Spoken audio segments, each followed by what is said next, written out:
to Deadlands Dime Novels, The Adventures of Young and Holt, Issue 64, Final Forgiveness.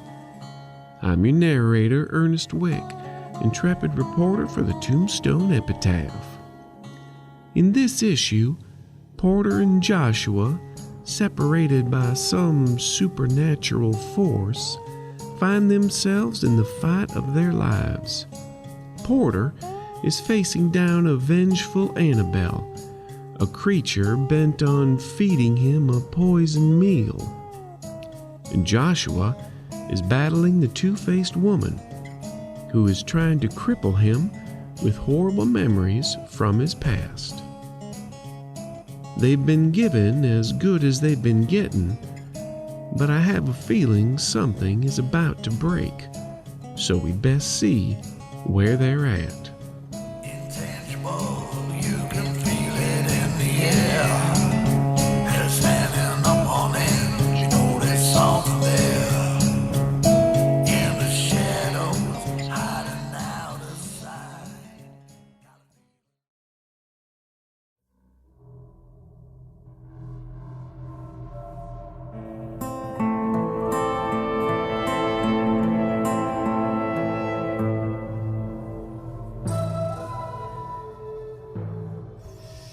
Unless you want to jump in, Joshua, otherwise Porter gets to go first.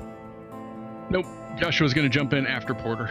So Porter, with her sort of struggling against the table, leans back 1 foot on the table to keep the separation as much as possible, and he's going to aim at her for this round.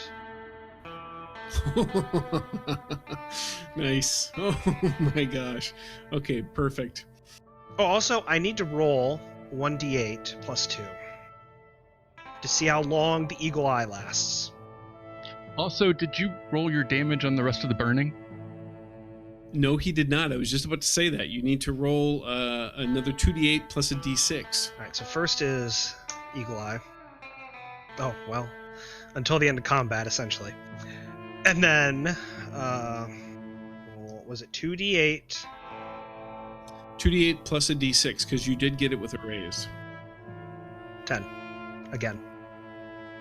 That is only going to be enough to shake her. So she... Hey, I'll take that. So, yeah, so she, basically this round, since we kind of forgot that, so she got over... So we'll say... Maybe we're back in the puddle. Well, at this point. Well, I mean, she's still... as she was struggling to get around and you kind of repositioned the thing, somehow the acid within this liquid began to burn again, and she's now it has now essentially kind of rendered her, at least for the moment, unable to do anything, and so she's kind of screaming this round again. But now, Joshua, you may go ahead and go in there. My question is this: has her visage slipped enough that it's not Abigail, so I'm not at the -2? Or am I still at the -2 because it's still Abigail? Yes. Every time you raise your gun to shoot, you're still at -2. Okay, so with the Joker, I'm at +2 this time. Yes. And I want this to be a hit with a raise, so I'm going to spend a Benny to add a D6. Okay. You just need to get a 1. Is that a red Benny you're spending? Actually, it's a blue Benny. Ooh, no Bennies nice. for you. So it's going to be a 12 to hit. That is absolutely a hit with a raise. Oh wait, I didn't do a description this time, did I? Not for what the memory is that you're shooting, no. Okay, let me roll damage and then I'll read the memory. And is damage +2 + 1? +2 from the Joker, +1 from... Grim Sermon of Death. Yes. Yes, it is. Just wanted to confirm that. And if I remember right, she's already shaken. She is already shaken, so that would be 3 wounds coming at her. All right, so the bells are still kind of ringing in Joshua's ears. And he remembers back to a moment when Abigail kind of forced him to go to church. And as he sat with her on the pew through the sermon, she squeezed his hand. The same way he's squeezing the trigger now, causing the black powder to erupt from the lamat. And it almost forms a pair of wings behind him as the blessed silver slug is launched into the two-faced woman. And go ahead and make me another notice check after you roll damage. Oh, you already rolled damage. Okay. All right, so we'll do your notice check here in a moment, but I have 3 wounds I have to attempt to soak. So let's do that. But I am spending her last penny right now, as a matter of fact. Oh, there we go. Okay. All right, so she soaks 2 of them. Okay. You made your notice check, Joshua. I actually got a 3, so... Oh, what was the... 4 minus 1 for my wound. Oh, nope, so you didn't make it. All right. Okay, but this does happen, though, even though you failed your notice check. As those bells are ringing and the gunshot rings out as you pull the trigger and the slug slams into her chest, your mind snaps again and you're back with Abigail holding hands, walking towards the cabin. And you reach the entrance to the cabin, and Abigail smiles and she strokes your face, and you see her say, "I knew you would rescue me, but my darling, this isn't the way." And the 2 of you enter the cabin, and on the floor, the shape that you saw earlier is an old Sioux woman, or it's the old Sioux woman. And she's kneeling on the floor, and she's weeping. And you see the 2 daggers that she had laid out before from when you met before. And they lie nearby on the floor there. And she turns to you, tears have filled her eyes, and streaks of just wet and dirt are on her face. And she looks at you and she says, "I've made a mistake."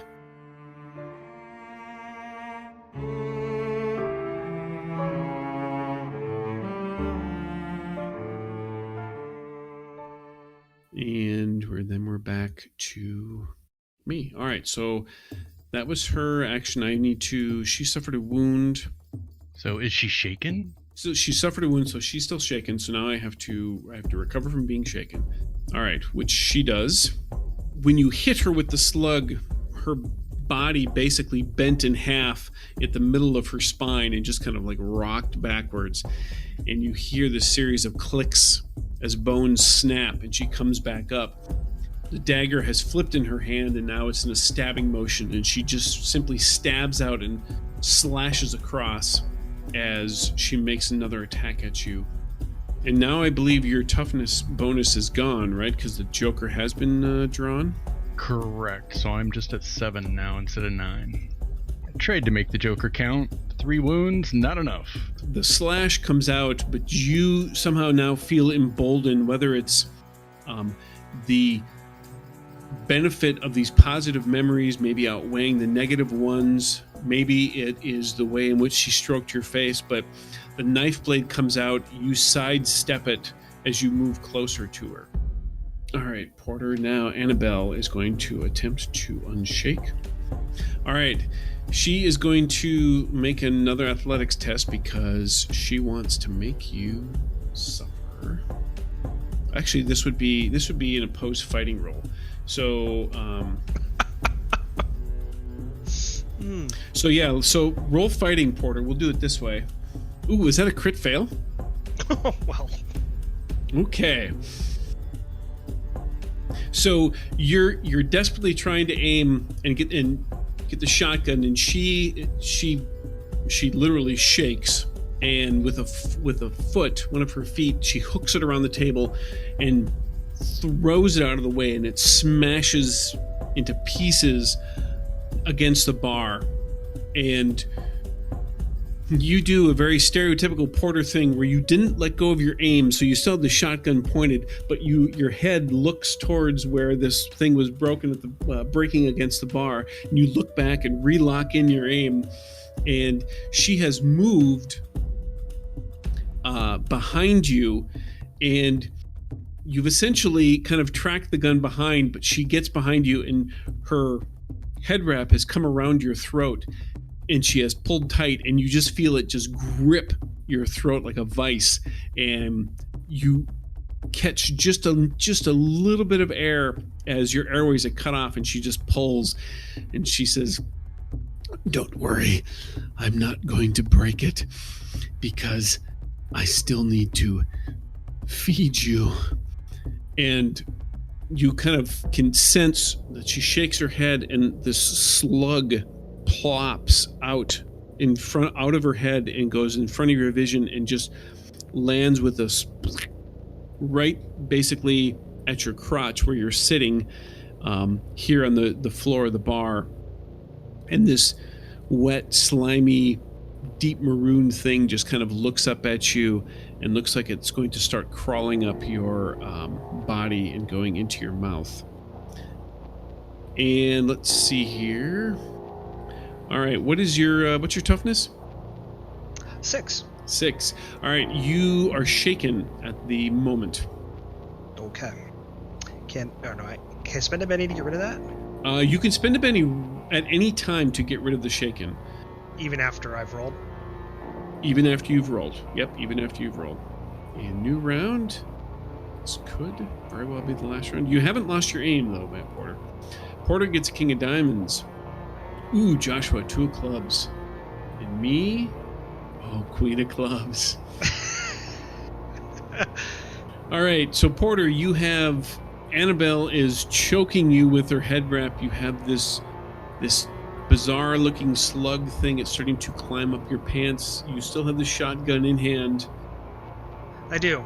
All right, so I've got aim, and that stacks with Eagle Eye. Do I have any negatives? Because otherwise, they do absolutely nothing. I'm you know what? Because you essentially are, even though you haven't lost your aim, you're shooting kind of behind your back. So yeah. It's a bit of an unsteady situation. I'm going to give you a -2. All right. Well, it takes care of those because I've got 6 points worth.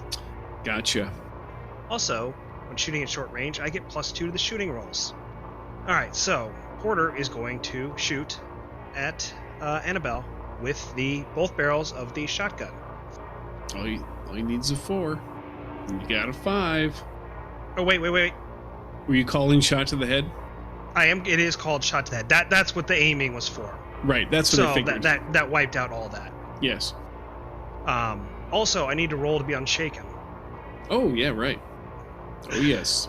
On my screen, that D6 rolled a 1. And then the D8 bumped it over to a 6. Oh, that was good. Okay, so he is not shaken, and the original roll stands, so that's a 7 shooting. I'm debating. That is a hit, but 1 point away from a raise. Problem is, I don't have another blue token. Don't give him any bennies. I am not going to give him a Benny. He still has 1 Benny for her, unfortunately, which is the real issue. Now, if I spend a white and roll worse, do I have to keep that? Only if it's a crit fail. All right, I'm gonna do that. Nope, it is worse. So, all right, I'll take that. So it's a 5 or a 7. So this is gonna be 3d6 plus 4. So it's 14 points to her head, which adds another point plus 4, doesn't it? Yep. Nope, it does. So would be 18. Is that what we're looking at? 18. It is 18 damage. Is 1 point away from 3 wounds. But she does. She's gotta try and shake it, and so I'm spending my last benner. Mission accomplished. We have drained him of bennies. Unfortunately, it took a lot of. He cannot soak wounds anymore. Took a lot of my bennies to do that. No. And I only soak one of them as it is anyway. So she has also been. She has a wound, and is shaken. So does that break me out of her grasp, or am I still in her grasp? Yes. So that's going to be enough, just for circumstances of what it is. That is definitely enough to break out of the grasp. So you shoot, and what we'll say is some of the fragments from the shells rip part of her head wrap, and that's what separates. And so she unravels as she stumbles back, and she's clutching her head. Turns and looks at you, and she just snarls, and she leaps at you in an attempt to pin you again. So let's make another opposed fighting roll. I went so well last time. Ooh, you got a chance on this one. I have 0 chance on this one. I only got a 5. Yeah, we mean with my 1d4 minus 2. That exploded as a 14 earlier. No, but that didn't have a minus Exactly. 2. To be fair. No, that's a 4. Ooh. Wait, she's wounded. Oh, she is wounded, so it's a tide. So you basically, the two of you are kind of struggling at this moment. So she was not able to pin you, and you are essentially fending off her attack. Did she make a roll to clear shaken? She did not. So allow me to do that. I need every advantage I could get. What did Eagle Eye give you again? Gives me +2 to aiming. It gives me a small aim. Oh no, she made it. She absolutely becomes unshook. All right, so the two of you are kind of struggling through there. She's attempting to pin you down, and you can feel something clinging to your leg. Feels like it's moving. Joshua, the two-faced woman also, I believe, has to unshake, right? You are correct, sir. And she does so. She unshakes. The two of you had stepped forward. She moves back briefly, and then she looks at you, and you see almost like this flash of fierceness in her eyes, and she charges, knife leading the way, and comes right at you to make another attack. And what is your parry this time? My parry is 5. So that's just a hit with a raise. Just. Comes at you, the knife goes into your flesh, and you are hit with another memory of a time when you were hired to take care of this miner who it was claimed was illegally trespassing on this property to get at a mine.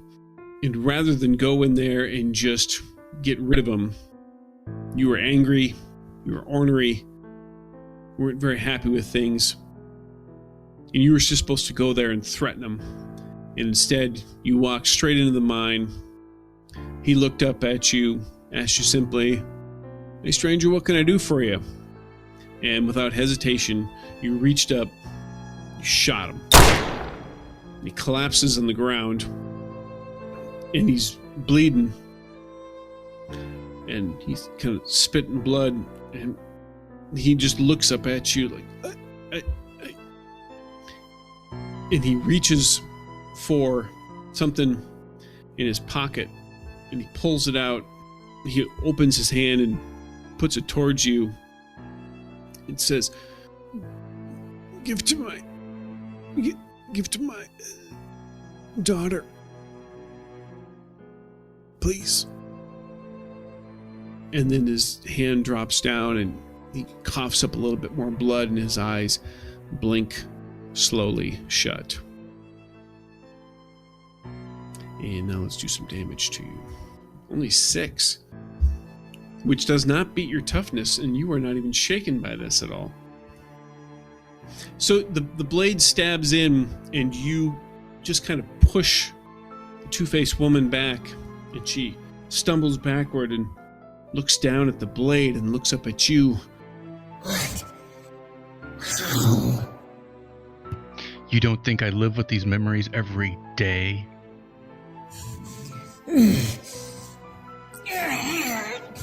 When I can remember them. And it is your turn. All right. Well, I'm going to roll to shoot and hit to see what description I need to read. Wow.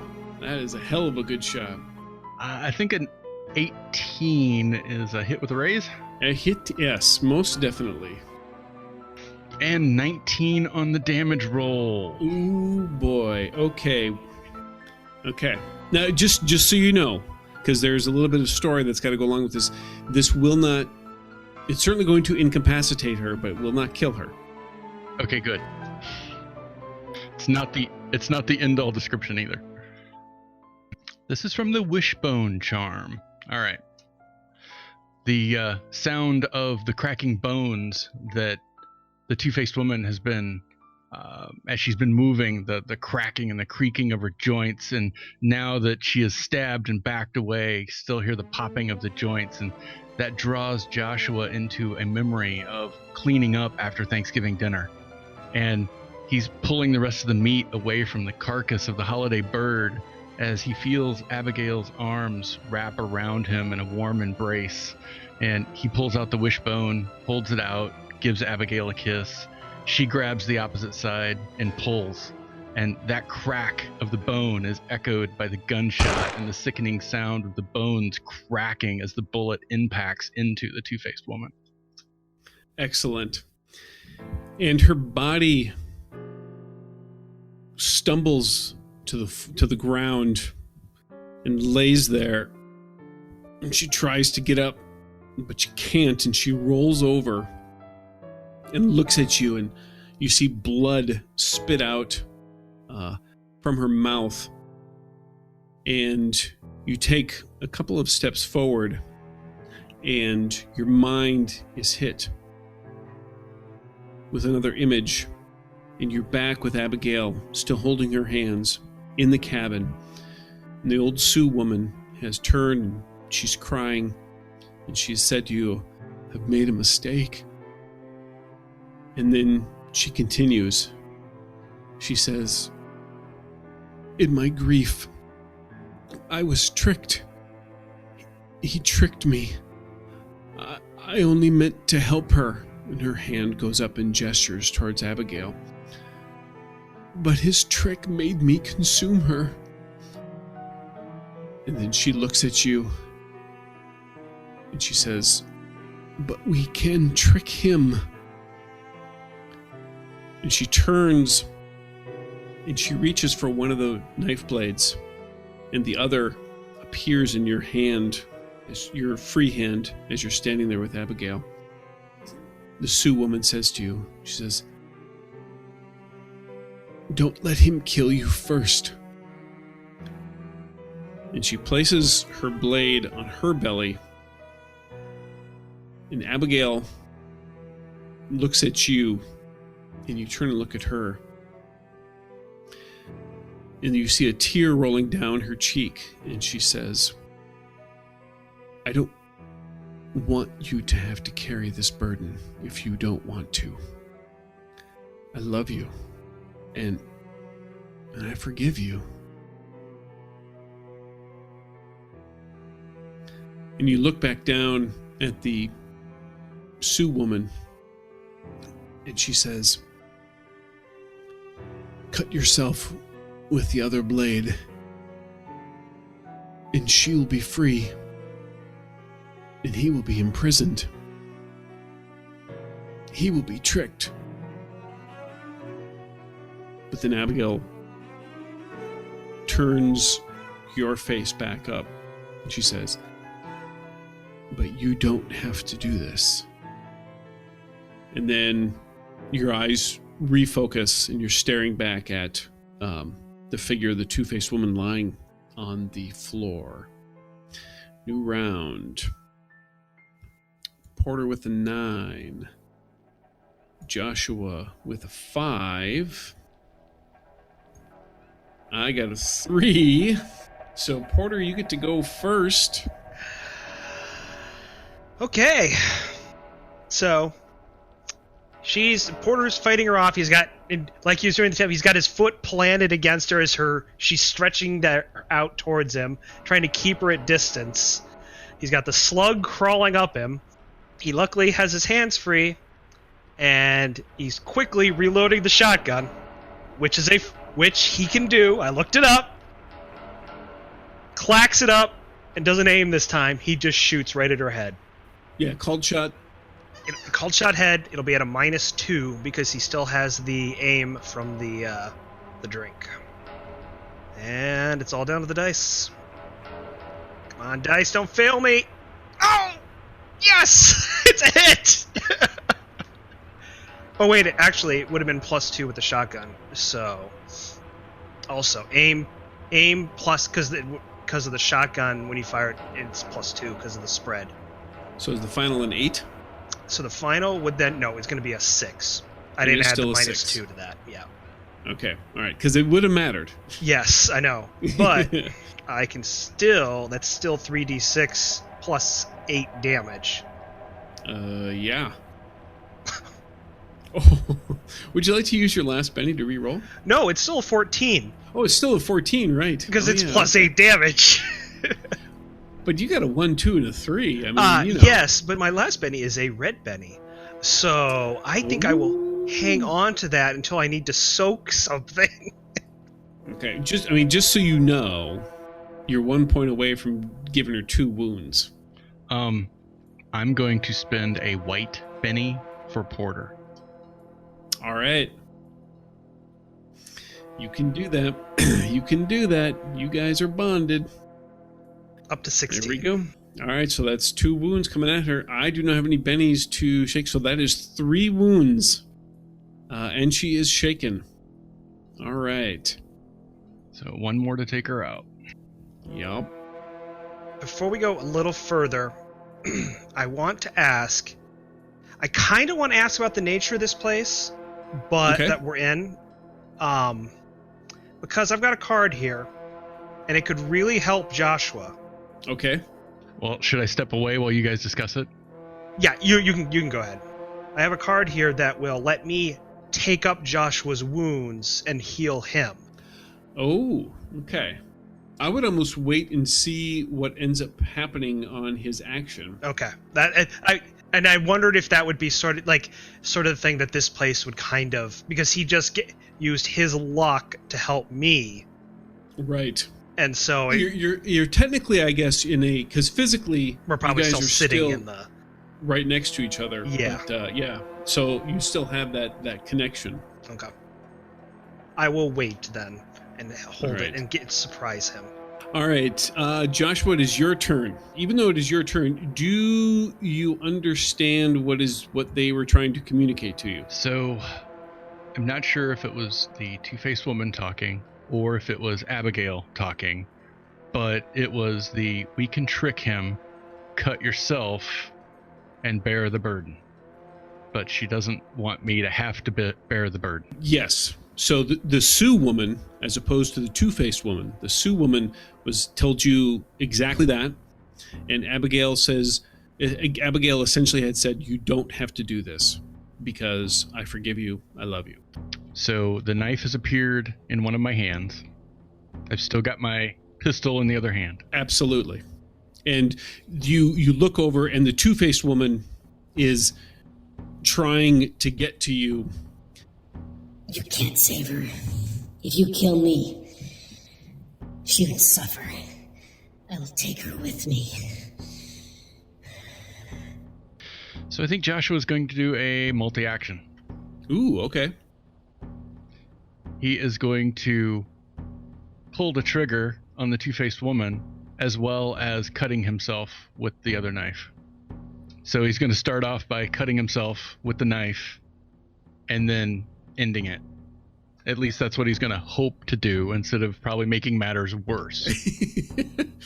So, what do I roll to cut myself with a knife and not kill myself? Well, stabbing yourself is going to be easily enough. Go ahead and make the fighting roll. As long as you don't get a crit fail, whatever you want to try and accomplish when it comes to self-harm, you'll be able to accomplish that. Okay, I do have calculating, which lets me remove up to 2 penalty points because you gave me a 5 for initiative. That's only on one of my actions during my turn. So I'm going to use that on the shot, not on this. So it's still with the wound modifier for the fighting roll. Okay. Which was almost a crit fail. Oh my gosh, you couldn't get much closer than that. It's a 1 and a 2. So fate almost let me not cut myself. Nice. So you're cutting yourself and shooting the two-faced woman at the same time, is that correct? That is correct. All right. Well, you've got the drop on her. I mean, so it's going to be very easy to shoot her. So whatever bonuses you're going to get for that. You giving me the drop. That's +4, right, Porter? I believe I so. believe so.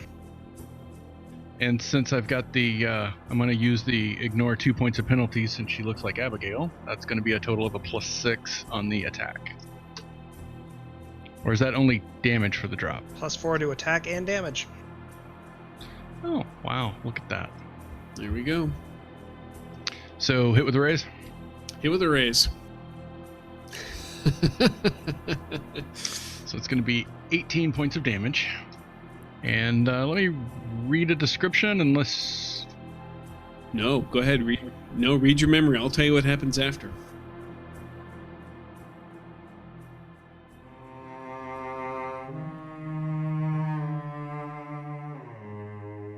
With the thoughts of Abigail being in pain, and also with her saying that she forgives me, Joshua's taken back to kneeling at Abigail's grave. Weathered planks mark it, and Joshua can feel the tears just flowing down his face, mourning for Abigail. But time has not worn or softened any of his love. And he hears that soft voice over in his head. I forgive you. Forgive yourself. He snaps out of the memory, pulls the trigger onto the mat as thick white smoke envelops him in the shape of a heart.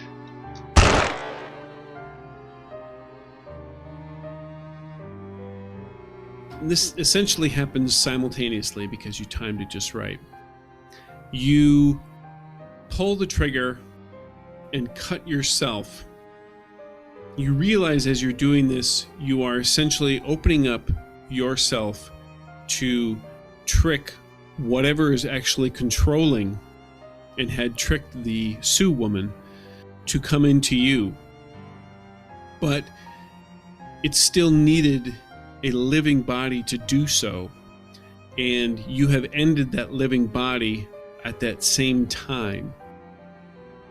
So the third option, just like you saw in the spinning magical phantasm of mystery, presented itself in front of you, and you took it, and you can feel this rush of dark energy as the spirit goes to leap into your body, and then as the round from the Lamat hits it, just as your flesh is splitting open, it is like a spiritual door is slammed in front of its face, and it smashes into the barrier, unable to get through and get beyond and leave the place where it's at, wherever that may be.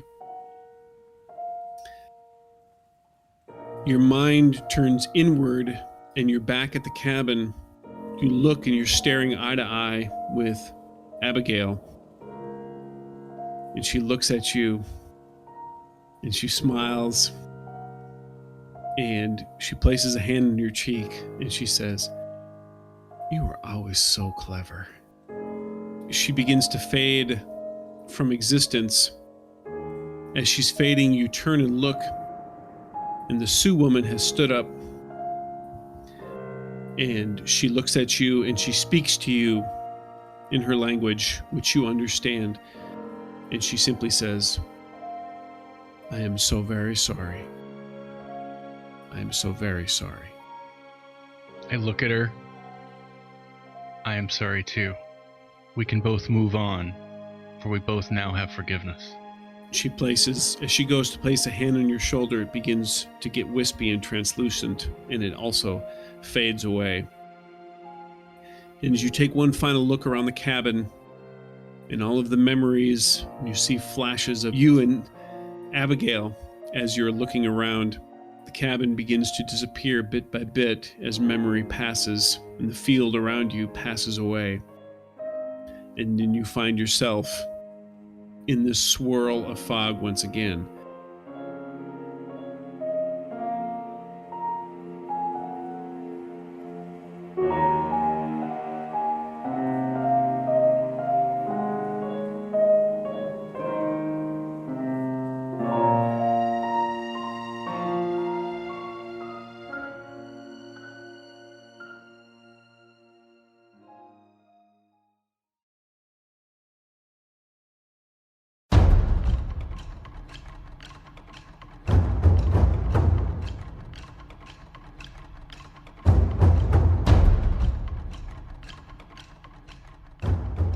the second shot from the shotgun probably knocks her off Porter at that point. So Porter immediately is like kicking backwards and going, "Get off me! Get off me! Get off me!" Just like, slapping at that slug to get it off him. And once that's taken care of, so I need to realize how much. So Ananbelle, the creature that she is, was it a conscious choice to become this creature from Joshua's stories? That is a really, really good question. To be honest, most of his stories are once they become the monster, not the actual becoming of the monster. I mean, usually it's like once a woman imbibes something or loses her husband and then does this, then she becomes the... Oh, yeah, true. I'm gonna say yes. It was a conscious decision on her part to become this. Okay. So, Porter, while she's incapacitated, is going to grab her arm and drag her over to where the bar has just scattered all sorts of liquor and stuff all over the place. And he's just gonna leave her there, and he's gonna start fishing in his pocket. It's like, man, much better when I can just pull it out. And open up his matchbook that he has with him. And, of course, his ears are probably bleeding, considering he fired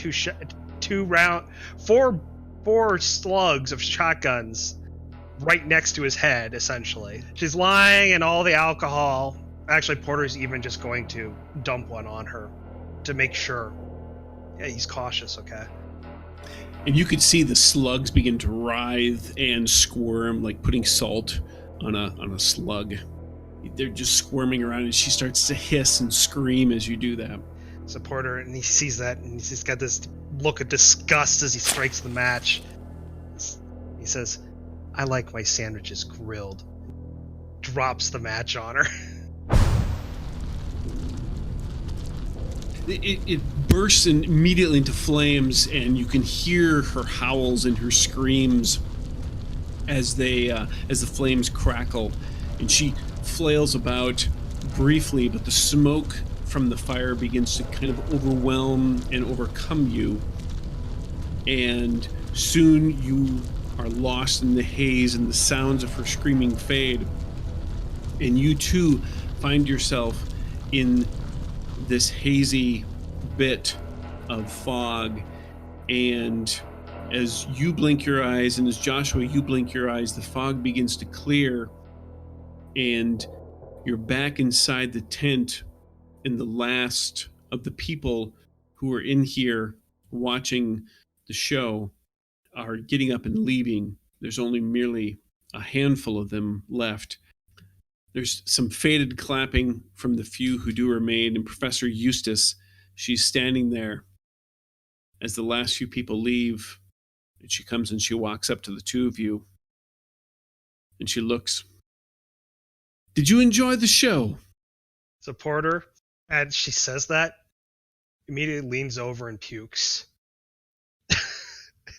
The smell of the rot of the burning slugs in the human body, that's not something he's used to. And that's lingered to him. And the moment he snaps in, he's just like...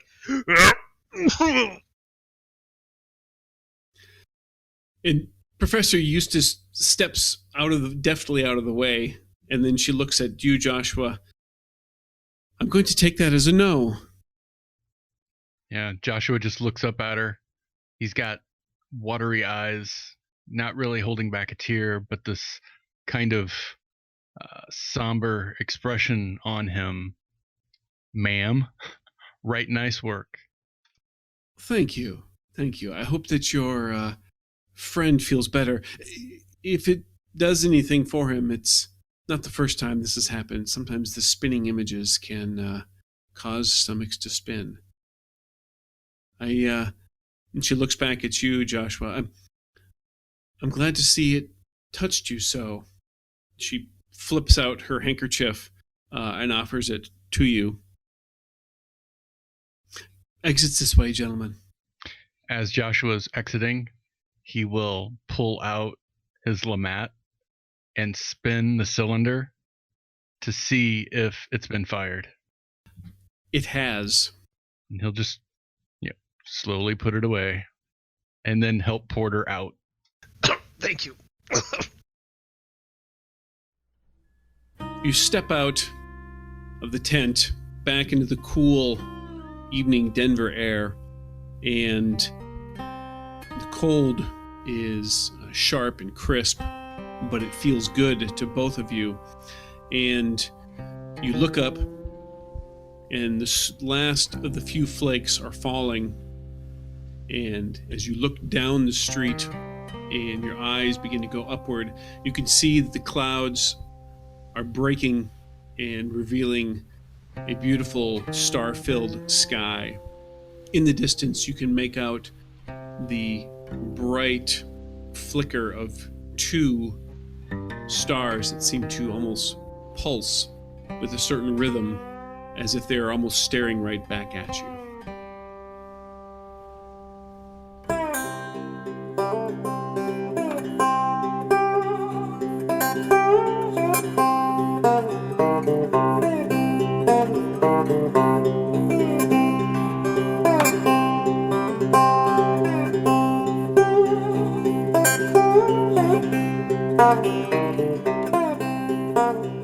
And it's at this point that Young and Holt have earned a well-deserved break. So, we're going to give them one. But their adventures aren't over yet. They still have one more ride together. And we'll find out where that adventure takes us in our next issue, Santa Fe Surprise. The part of Porter Holt is played by Brad Smith. Joshua Young is played by Brent Rich, and your intrepid marshal is played by Chris Hussey. This game references the Savage Worlds game system available from Pinnacle Entertainment Group at peginc.com. It is unofficial media content permitted under the Media Network Content Agreement. This content is not managed, approved, or endorsed by Pinnacle Entertainment Group. Certain portions of the materials used are the intellectual property of Pinnacle, and all rights are reserved. Savage Worlds, all related settings and unique characters, locations, logos, and trademarks are copyrights of Pinnacle Entertainment Group. Thanks also to Fear the Boot. Support their Patreon at patreon.com/feartheboot. Intro and exit music by Half Deaf Clatch. Contact information for the cast as well as music links can be found in the notes on our website, youngandholt.com. If you enjoy these issues, please consider dispensing a lovely 5-star review on wherever you do listen from. Please search for Fear the Boot Actual Play. It's very kind of you to do so. If you listen on YouTube, please like and leave a comment. And as always, please tell a friend or 3 about the show. A special thank you goes out to all the listeners who submitted suggestions for the memories of Joshua's past for the two-faced woman to use against him. If our intrepid marshal kept better records, he could thank you all by name. But you know who you are. I'm Ernest Wick for the Tombstone Epitaph, and remember, wise and rich is the one who fortifies their life with friendships. We'll see you in a few months.